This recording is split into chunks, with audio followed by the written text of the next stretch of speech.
So the drop metaphor comes because when you take rebirth, the way the mechanism that they use to describe it, which is very much like a genetic mechanism, actually. It's like the double helix and the Watson and Crick thing. But it's a mental mechanism, or it's a more subtle energy mechanism than some glop, you know. But the mechanism is that the genetic material of the father and the genetic material of the mother are white and red, and they come together in like a baseball-looking thing like a little softball or baseball, with one of the things sewed on there like a yin-yang. One is sewed on there as red, and one is white. And those unite, and then within that, since those are sort of drops, then another drop comes, and that's the blue drop within it. And that blue drop is the imprint of the continuity of yourself, like encoded down into a very, very subtle thing. Although the being who is that is perceiving themselves at the time of being embodied, like but what they're perceiving themselves being embodied, but that embodiment is a kind of code that can then fit with the genetic instructions of the physical material in this miraculous thing, so that you have three genes connecting. And that's the kind of way they describe a mechanism, but those mechanisms are just that. They're just descriptions. You know, the whole thing is ultimately inconceivable. But that's why the language of drop comes in, because of the red and white drops, which are the genetic material, you know, of the male and the female. There's put some rotten ashes and bones in there, but the people are going on, and they're going to keep interacting with all the people that they've dealt with. As I like to say to people, everybody gets to remarry their exes.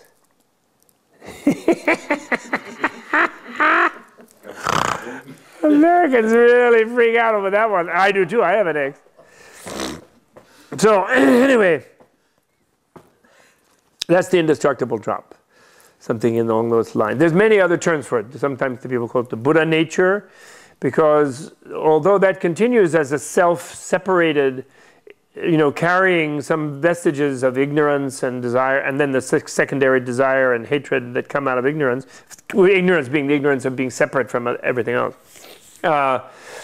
Eventually it is that drop that moves to expand toward infinity, the infinite being the infinite drop, if you will, which doesn't fit with the word drop. But anyway, the infinite drop, which is Buddhahood. You know, the body of truth, body of beatitude, body of emanation, infinite presence everywhere in a certain way. So therefore, when it's still in this potential, separated state, it's called the Buddha nature or Buddha potential, because it can reach to that expansion, and beyond, which is beyond being like a god or anything. You know, it's truly infinite. It's not a finite agent acting on things. There are gods.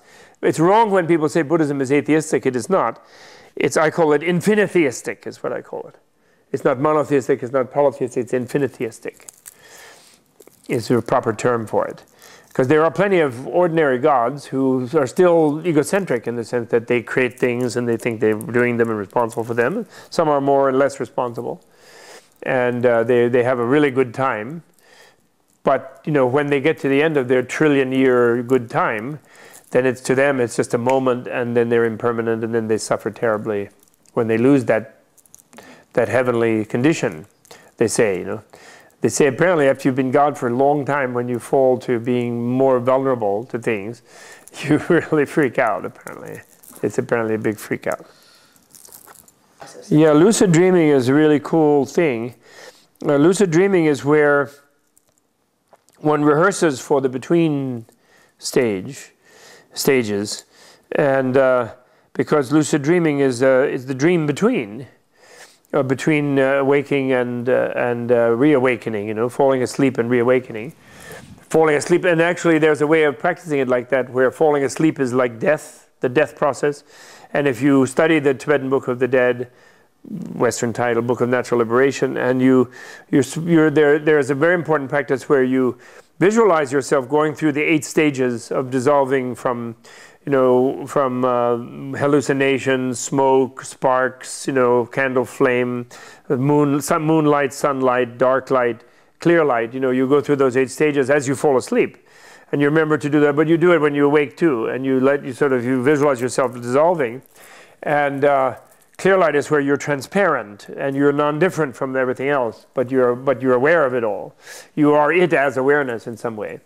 And you do that as you fall asleep. And when you lucidly dream, so that's that practice. That's so you take sleep, what they call, you carry sleep into death, into the body of reality of the Buddhahood. You carry dreaming into the beatific body of Buddhahood. You carry, and the between state. And you carry awakening to being reborn and the body of emanation, what is called the body of emanation. You interconnect those things. And then, therefore, you use your daily life cycle as a rehearsal for Buddhahood. And within that, the lucid dreaming one is very, very important.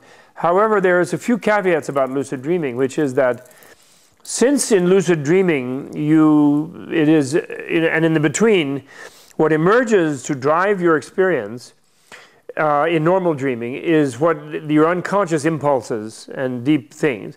If you are not working on exploring them, as I said earlier in that education, and if you have not developed a little sense of open the links between your impulses and your actions a little more by being mindful so that you're not driven by immediate impulses, then, dreams are pretty involuntary. It's like a nightmare or a pleasure dream, but, you can't say because it's just you don't control anything. Then when you go into lucid dreaming, you become aware that this is happening, but if you are not exploring those other impulses, you can get carried away with them in a way where you go deeper into them. You could have worse nightmares in a way, or you could become obsessed in a way where this would carry over and you would become more obsessed with your desires or your fears or your paranoias. So in a way, it would be opening yourself up to a certain vulnerability, psychological vulnerability, if you do it without the larger education that you're doing. Just like, I'm going to lucid dream because I'm a macho and I read the book and I'm going to do lucid dreaming, but you're not developing yourself yogically toward greater self-awareness and deep insight into the nature of reality and more ethical behavior. And also in that realm, you get into the subtle realms. Then there are all kind of spiritual entities, what we might call, which are material, energetic entities, but there you deal with them, you deal with other people's minds in certain ways, and you get into a very chaotic and confused condition. You could. So therefore they consider, again, it was traditionally kind of esoteric practice where you have to have the preliminary education where you're working on it so that then you will use the lucid dreaming to carry on that work of self-exploration, of self-liberation. You will not end up using the lucid dreaming where you will go deeper into being sort of a victim of your deeper impulses, thinking that you're conscious, but actually then becoming motivated more powerfully even by the deeper impulses. So in a way, you could say lucid dreaming could be dangerous if you're not educating yourself in this larger global way.